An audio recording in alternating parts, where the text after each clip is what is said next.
Može. Evo došao nam je Din, naš prijatelj iz Banja Luke, igra za FK Naprijed Banja Luka.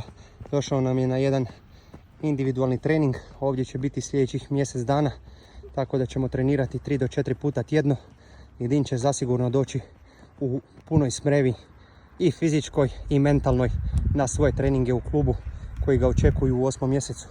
Bravo Din, tako, idemo, bravo.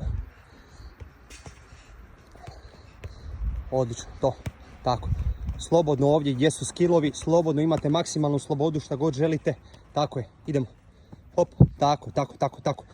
Tako, ubaci mi malo još i lijevu nogu. Ekstra mi ubaci malo i lijevu nogu. Da je više koristimo. Idemo. Ajmo, daj gasa sad malo tu. Daj gasa sad tu malo. Ajmo, kraj je sad ovdje, daj gasa malo. Odlično, idemo, hop, tako je.